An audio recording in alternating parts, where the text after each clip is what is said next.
Esse é o Ancapsu e nós vamos falar agora sobre a situação na Ucrânia. Hoje, dia 4 de maio de 2023, são meio-dia aqui em Kiev, 6 horas da manhã lá no horário do Brasil, no momento que eu gravo esse vídeo. E hoje à noite tivemos mais ataques aqui na cidade, tá? Mais alguns drones Shahed 136 tentaram atingir alvos aqui na capital da Ucrânia, foram todos abatidos aqui. Depois a gente vai falar, teve um balanço, porque teve alguns outros lugares também, em Odessa teve vários drones, e lá em Odessa parece que alguns atingiram o resultado. Aqui em Kiev, eu confesso para vocês que teve o alarme aéreo, coisa e tal, nem acordei de madrugada, dormi a noite toda, não teve nada demais aqui, né? E isso tudo, lógico, foi por conta do drone que supostamente ucraniano que caiu no Kremlin e explodiu ali no topo do Senado, lá do Kremlin, do prédio do Senado, e seria uma retaliação do Putin, isso, muita gente previa retaliação, até pior e coisa e tal. A gente vai falar então depois em detalhes exatamente o que aconteceu, os dois drones lá no Kremlin, né? Ontem a gente já falou sobre isso, mas o fato é que ontem, quando eu li a notícia, foi em cima da hora, tinha acabado de sair aquela notícia. Hoje a gente já tem um pouco mais de informação sobre isso. A grande questão é, quem foi que fez esse ataque? Afinal, qual a lógica disso daí, né? Será que foi a Ucrânia mesmo? A Ucrânia nega, mas também não tem muito por que fazerem esse tipo de ataque. Por outro lado, tem outras pessoas que podem estar envolvidas. Tem gente falando que foi o Prigozhin. Vamos entender esse assunto aí depois, né? Bom, além disso, os ucranianos atingiram mais duas refinarias de petróleo russas ali na região próxima à Ucrânia. Então, se você pegar nos últimos dias, entre depósitos de petróleo, refinarias, trens de carga de petróleo, já foram vários alvos em várias regiões aqui da Ucrânia, mostrando realmente a preparação para a contraofensiva. Querem deixar os russos sem gasolina, sem combustível nesse momento, né? E, de fato, existem muitos rumores já, tanto em Telegram russos quanto em Telegram ucranianos, de que a contraofensiva já começou, teria começado agora, hoje, dia 5. Enfim, a gente não tem muitas informações, até porque foi um pedido do governo aqui de não espalhar muitas informações ainda, para não dar dica para o inimigo, né? O famoso OPSEC aí, o pessoal prefere não dar os detalhamentos, mas a gente vai ficar aguardando aí para ver as informações. O pouco que a gente tem de informação, a gente vai falar aqui. Né? E também teve mais um conjunto de armas fornecidos pelos Estados Unidos no dia de ontem. Mais uma boa notícia. Vamos ver essas e outras notícias em detalhes. Essas notícias foram sugeridas por Impressora do Haddad, Estação Verão e várias outras pessoas. Obrigado aí ao pessoal que sugeriu a notícia. Obrigado a você que está assistindo o nosso vídeo. Se você gosta do nosso conteúdo, por favor, deixe o seu like e se inscreva aqui no canal, né? Pois bem, essa noite aqui em Kiev teve mais ataque aéreo por aqui, né? Esse vídeo aqui é um vídeo que os russos liberaram mostrando como é que eles lançam os drones Shahed 136, que são os drones iranianos que eles estão usando para atingir aqui Kiev e a região, né? Então teve vários drones aí na madrugada, alguns lá em Odessa caíram lá, outros aqui em Kiev. Aqui, ó, em determinado momento, toda essa área aqui da Ucrânia esteve em alerta de ataque aéreo, né? E no final das contas, no final do dia, foram 24 drones kamikazes, dos quais 18 foram derrubados pela defesa antiaérea e alguns poucos chegaram a atingir o seu objetivo, nenhum aqui em Kiev, tá? Todos eles lá em Odessa, os que caíram lá em Odessa, né? Enfim, mais um desses ataques dos russos aí, mas não teve nenhum grande dano reportado aqui. E lógico, esse ataque foi muito em função dessa imagem que surgiu ontem, que era o ataque ao Kremlin, né? Então você vê um drone chegando aqui e explodindo próximo da bandeira aqui no topo desse prédio, que é o prédio chamado Prédio do Senado. Mas a Rússia não tem Senado, tá? Então esse prédio, embora ele se chame prédio do Senado, ele é usado pelo Putin mesmo. O Putin tem ali o escritório dele, coisa e tal. Não, é besteira achar que foi uma tentativa de assassinato do Putin, não tem lógica isso, né? Os drones que fizeram isso eram drones muito leves, drones pequenos, com uma capacidade explosiva pequena. O pessoal sabia que o que foi feito aqui foi algo simbólico, né? Uma ação mais simbólica do que tudo, né? E tem várias coisas estranhas nessa história. Se você olhar aqui, né, no momento que o drone explode, tem duas pessoas subindo nessa cúpula aqui do Senado, lá do Kremlin, e olha só como é que foi a coisa. Começou com a RIA Novosti, que é uma mídia russa governista, falando que tinha sido um drone que atingiu o Kremlin. E aí mostrou essa imagem aqui, né, esse vídeo aqui. Aí o pessoal apontou, mas peraí, o que tem esses dois caras subindo aqui? Aí ela mudou a história, falou que foram dois drones. E realmente tem imagem de dois drones vindo de direção diferentes. Aí o primeiro drone caiu aqui na cúpula, e aí essas pessoas aqui estavam subindo para resgatar os restos do primeiro drone, quando o segundo drone também atingiu aqui e explodiu na cúpula aqui do Senado, né? Então, ou seja, é isso que é a explicação que eles deram para ter essas duas pessoas ali em cima. Elas foram pegar o primeiro drone que tinha caído por ali. Nenhum dos dois drones causou dano significativo, mas, de novo, é o que eu falei, esses drones eles sabiam que não teria um grande impacto porque são drones pequenos, né? E justamente usaram esses drones pequenos porque é muito mais difícil para as defesas antiaéreas detectarem e derrubarem esse tipo de coisa. Bom, tem uma thread aqui descrevendo exatamente o que foi detalhadamente, né? Cada ponto aqui, eles falando como que tem um monte de defesas antiaéreas próximas de Moscou e em Moscou também. Então, assim, se os russos quisessem derrubar esse negócio, teriam derrubado. Aí ele explica que primeiro foi o primeiro vídeo que saiu foi esse daqui, que foi um primeiro drone. Aí depois teve um outro drone, depois teve o segundo drone, enfim, explica aqui os pontos de vista, as trajetórias dos drones, mas a verdade é que muito disso daqui não interessa, né? O que interessa é o seguinte, esse prédio aqui, que é o chamado prédio do Senado, como eu falei, a Rússia não tem Senado, então ele é usado pelo presidente, pelo Putin, é uma espécie de escritório ali, é a parte mais reservada do Kremlin lá dentro. Porque o Kremlin, como vários outros palácios, tem uma área pública que você pode visitar e coisa e tal. Eu não sei se está podendo nesse momento, em função da guerra, mas ele tem uma área que é pública, que as pessoas podem entrar, mas não aqui. Essa área do Senado é off-limits, é onde está realmente o governo russo ali, né? Eles falam aqui os horários que atingiram os drones, a posição que eles vieram. E a thread termina aqui com um grande questionamento. Afinal, o que foi isso? Né? Foram os ucranianos querendo fazer um strike de humilhação, né? Querendo humilhar o Putin? Foi alguém interno, uma briga interna, uma false flag do governo russo? Vamos dar uma olhada nisso daí.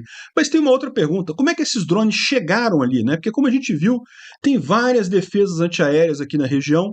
E como é que eles conseguiram chegar ali? E o David D., que é um oficial aposentado do exército americano, estava explicando aqui que ele já foi um comandante de bateria antiaérea, né? E ele explicando que, na verdade, isso daí, cara, esses aviõezinhos pequenininhos, esses drones pequenininhos, você quase não distingue de um pássaro. E mesmo que você distinga, não, realmente isso aí é mecânico, é um drone. Você lançar um míssil para interceptar isso daí pode ser ainda pior, porque veja, esse drone eles sabiam que era uma coisa pequena, que não iria causar um dano grande. Aí você lança um míssil, um S-300, aquele míssil vai subir, ele vai chegar, vai atingir o drone, vai destruir o drone.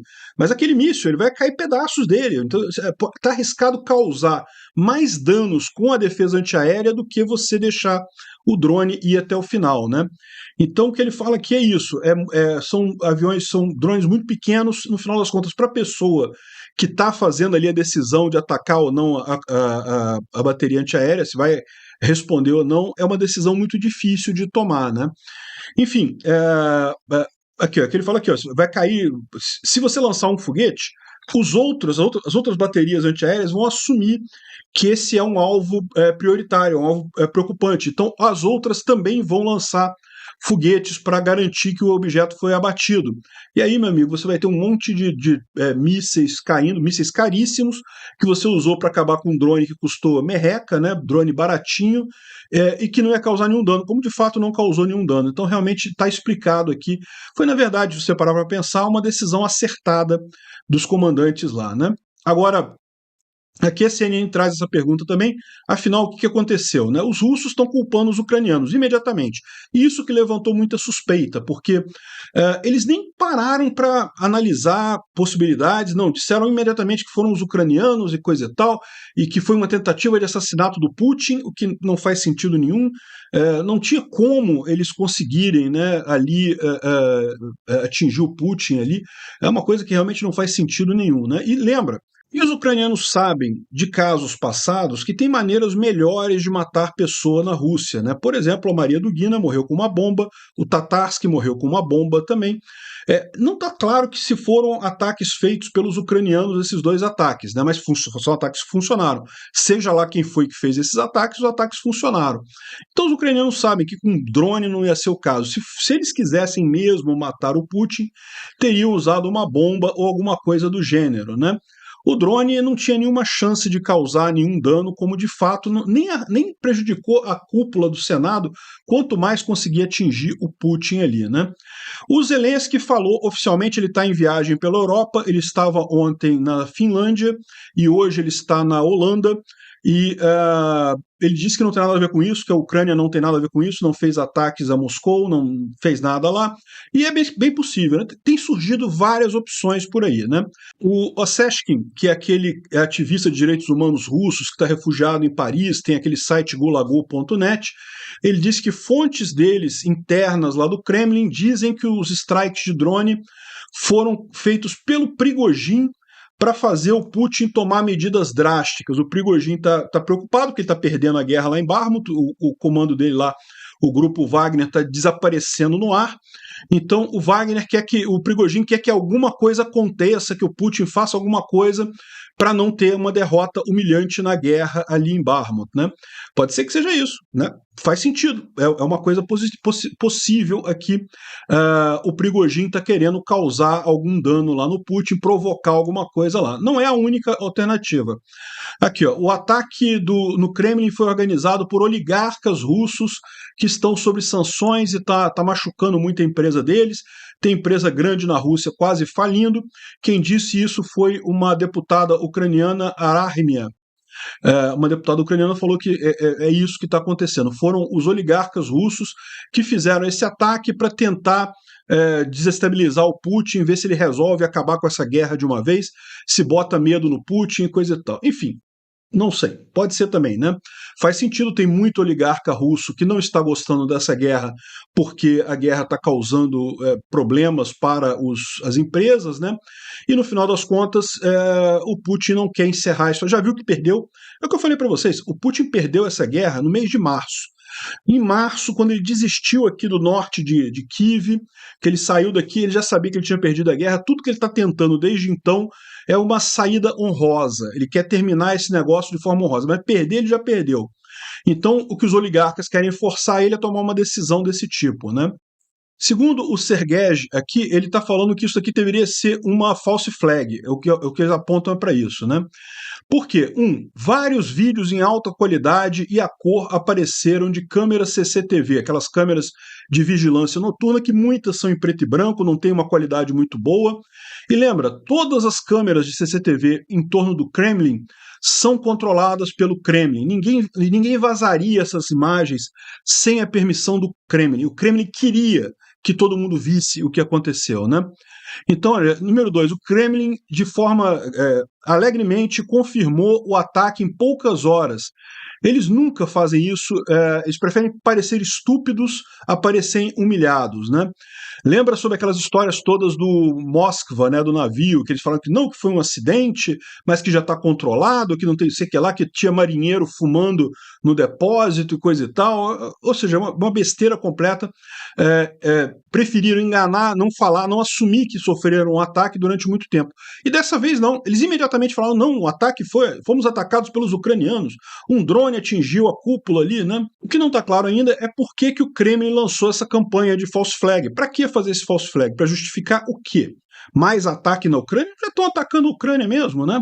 E alguém está sugerindo aqui que isso pode ser para tentar tirar notícias da mídia, né? Recentemente teve a notícia sobre o navio russo lá no Nord Stream 2, que claramente mostra que foram os russos mesmo que causaram o dano no Nord Stream 2. E não só isso, teve também os ataques lá em Sevastopol, tem um ataque nas refinarias em vários lugares ali da Rússia. Ou seja, um monte de notícias ruins para o Kremlin que eles queriam abafar essas notícias. Então criaram uma notícia mais fantástica para tentar abafar essas outras notícias. Pode ser isso? Pode, faz sentido. Isso faz algum sentido, sim. Agora, exatamente o que foi, a gente não vai saber. Bom, o Dmitry Medvedev falou que não, que agora a Rússia vai ter, não tem outra alternativa que não seja eliminar o Zelensky e todo o seu gabinete, né? E eles estão tentando fazer isso desde o dia 24 de fevereiro do ano passado, né? Então meio que não mudou nada, né? False flag, para que se, né, eles já estão fazendo isso? Para que ameaçar? Não, agora a gente vai matar o Zelensky. Pô, vocês estão tentando matar o Zelensky desde 24 de fevereiro do ano passado, pô. Teve aqui, na época, logo que quando chegaram os tanques de Moscou aqui, né? E, aliás, é uma coisa impressionante, né? Eles chegaram realmente perto aqui de Kiev, chegaram no subúrbio norte aqui de Kiev, a gente estava passando ali, vendo até onde foram os tanques, foi realmente bem perto aqui da parte central da cidade. Né? Lógico, eles foram todos dizimados depois, mas chegaram. E naquela época teve vários grupos de forças especiais russas aqui na capital, justamente querendo assassinar o Zelensky. Esse era o objetivo zero do Putin. Ele sabia que se ele decapitasse o Zelensky, a chance do governo todo capitular ia ser grande, e daí ia tornar a vida dele fácil. Então ele não precisa de desculpa para matar o Zelensky, ele já está tentando fazer isso há um tempão e não consegue mesmo, né? Aqui, outros propagandistas também estão todos confusos, sem entender exatamente o que aconteceu ali, o que aconteceu aquilo e como que se responde a esse tipo de coisa, né? O Sladkov aqui está dizendo que foi a OTAN, não foi a Ucrânia, não, foi a OTAN, que não sei o que lá, porque é um esquema simples, não sei o que lá, mas isso não é muito bom para a gente, porque ficou bem humilhante um drone bater ali no Kremlin, né? Foi dito para nós por muito tempo que nós temos essas e aquelas armas. Por favor, mostre onde está o dinheiro das pessoas para essa segurança, né? Bilhões e bilhões de dólares. Onde foi esse dinheiro? Apenas imaginando. Ou seja, ele está reclamando também que cadê a defesa antiaérea do Kremlin, né? Onde é que está essa defesa ali? E lógico que não foi a OTAN também, a OTAN não teria por que fazer isso daí, tá mais do que na cara que foi alguém interno. Eu não sei se foi o próprio Putin, né, o próprio Kremlin, ou se foi alguma outra facção russa, algum rebelde russo ou o Prigozhin, me parece possível ser ele, algum oligarca, né? O canal Dois Majores está dizendo aqui que não ficaria satisfeito a menos que exista um ataque retaliatório que destrua a Ucrânia completamente, que fique nos livros de história. Olha só, para ser honesto, toda a Rússia está esperando por uma resposta adequada ao ataque no Kremlin. Tentativas de passar outro bombardeio de estações elétricas como um ato de retaliação não são mais aceitáveis pela sociedade. Nosso exército deve causar um dano tal que seria escrito nos livros de história como um ponto de mudança radical na guerra. O pessoal está tentando, cara, eles não conseguem, os russos não conseguem avançar, simplesmente querer eles querem, né?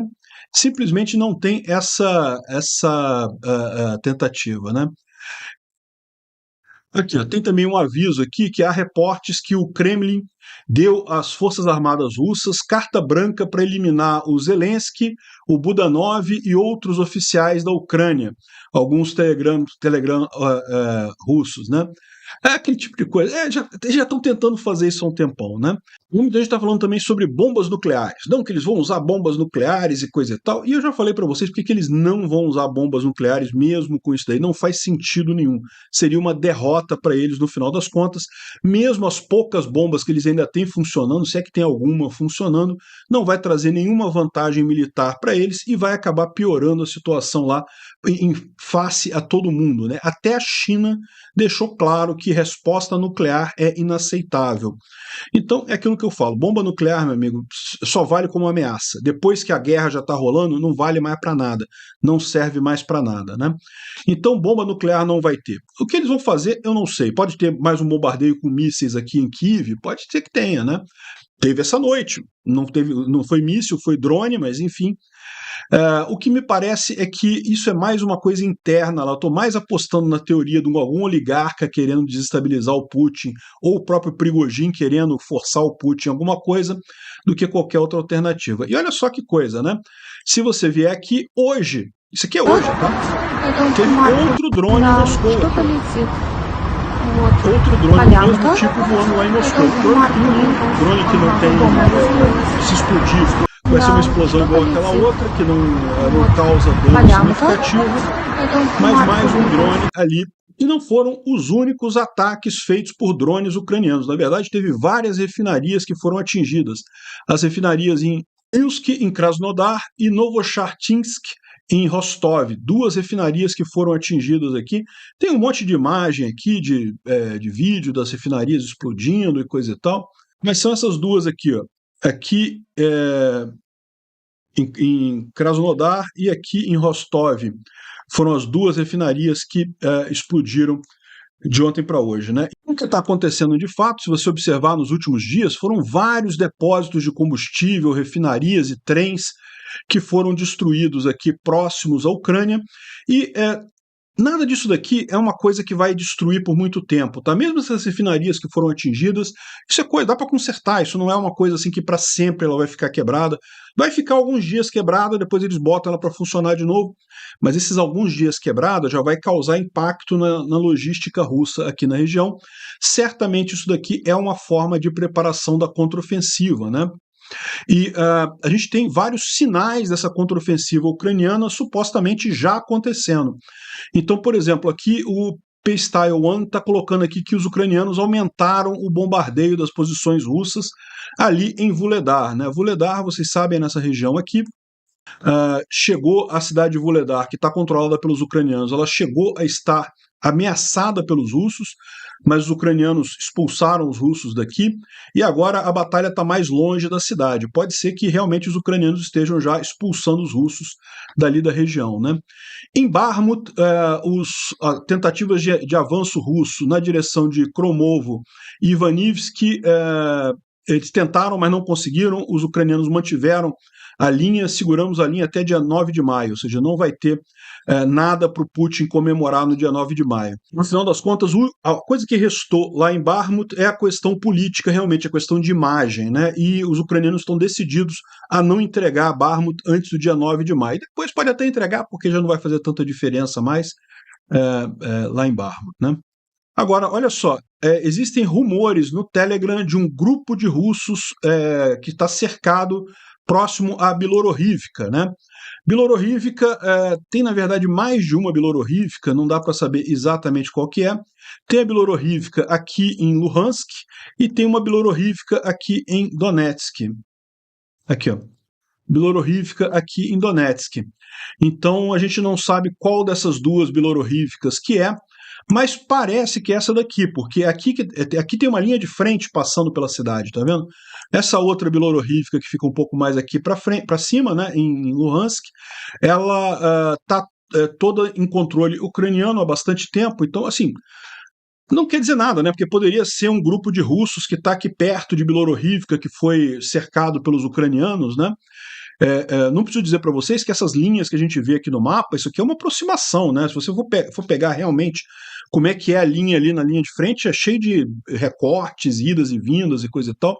Então, pode ser que tenha sido aqui, mas eu acho que o mais provável é que tenha sido nessa Bilororivka aqui de baixo, que é um pouco ao norte aqui de Soledar, né? E se os russos foram cercados aqui, isso é uma má notícia para eles, né? Aqui, ó, o blog é o Coronel Kassad, né? E cerca de 100 soldados russos foram cercados próximo a Bilororivka. A situação é crítica.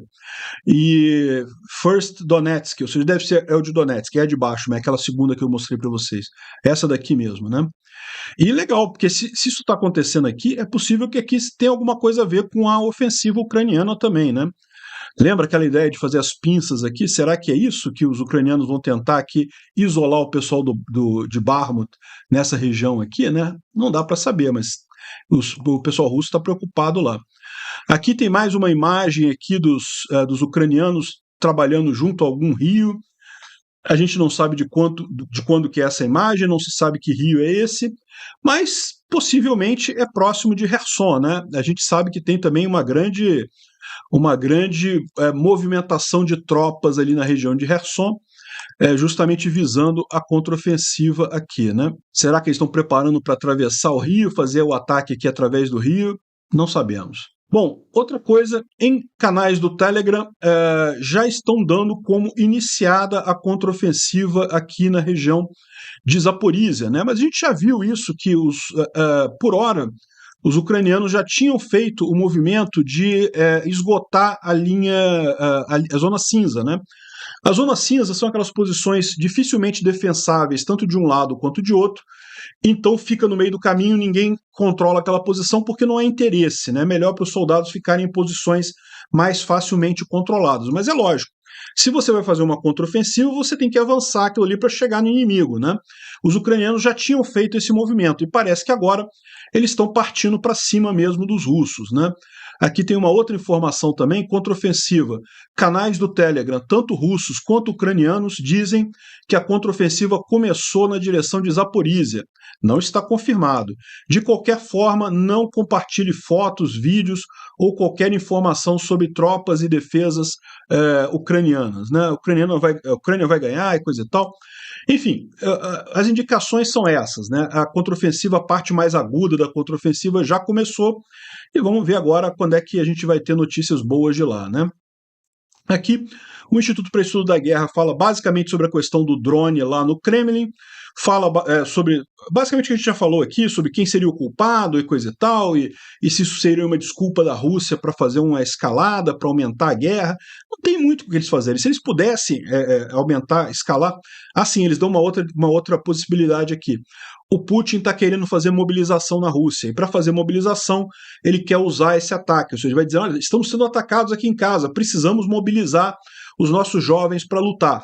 É uma possibilidade, pode ser que também seria mais uma alternativa da false flag lá do Putin, né?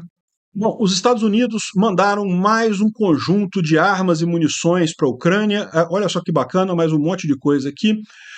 Munição para demolição de obstáculos e limpeza, tanques, um monte de coisa aqui, um monte de artilharia, de cápsulas para artilharia. Excelente, parece que foi quase 900 milhões de dólares, 300 milhões de dólares de equipamentos aqui que foram enviados para a Ucrânia, um bocado de coisa, né? Os jornais da Finlândia criaram uma sala, um mapa dentro do Counter-Strike, onde os russos, tem muito russo que joga Counter-Strike, pode chegar nessa sala lá e aí vai ter notícias de verdade sobre a Ucrânia, porque vocês sabem, essas notícias que a gente tem aqui fora, né, lá na Rússia eles não têm, é tudo controlado lá, eles já estão lá com o PL 2630 deles lá, já tem censura completa, ninguém fica sabendo de nada. Enfim, o careca idiota deles lá é o Putin, né? O nosso careca idiota é o Alexandre de Moraes, mas é a mesma coisa, quer censurar, quer proibir informação e coisa e tal. Então, esse pessoal, esses jornalistas finlandeses, criaram essa sala de bate-papo. Dentro, essa sala de ataque, né, esse mapa ali, criaram uma cidade inteira chamada Guerra no Shooter. Eu não conheço Counter-Strike, não sei como é que funciona isso, mas a ideia é justamente que os russos que vão jogar o jogo conseguem ter notícias da guerra ali, né? Para você ver, o que eu falo sempre, o pessoal fica nesse negócio, não, vamos censurar, vamos censurar, vamos censurar. A internet tem uma infinidade de meios de comunicação, é impossível censurar. A única maneira de você combater desinformação na internet é espalhando a informação correta. Fale a informação correta, não adianta querer censurar, calar as pessoas, proibir as pessoas de falarem, isso não ajuda em nada. E outro detalhe, se você caiu no papo da Rede Globo de que o PL 2630 é para salvar as crianças de tiroteio em escola e não sei o que lá, não caia nessa. Não, ele não tem nenhum efeito nisso, não ajuda absolutamente em nada. Eu concordo que é um absurdo esse tipo de coisa, mas veja, a polícia já está investigando esse tipo de coisa, ele já tem ferramentas para processar esse tipo de coisa hoje e o PL não tem nenhuma disposição para isso, não tem nenhum artigo nesse sentido lá. O que ele tem é simplesmente censura. Falou alguma coisa que o Lula não gosta, falou alguma coisa que o careca, cabeça de piroca lá não gosta, vão te censurar. Um absurdo isso. Ainda bem que não passou pelo menos por hora lá no Brasil, né? Na Rússia eles têm esse problema. Obrigado por assistir o vídeo até o final. Além de curtir, compartilhar e se inscrever no canal, considere se tornar patrocinador com valores a partir de R$ 1,99. Clique no botão Seja Membro abaixo para saber as condições e vantagens de patrocinar o canal. Mais informações sobre o nosso projeto, visite nossos sites indicados na tela.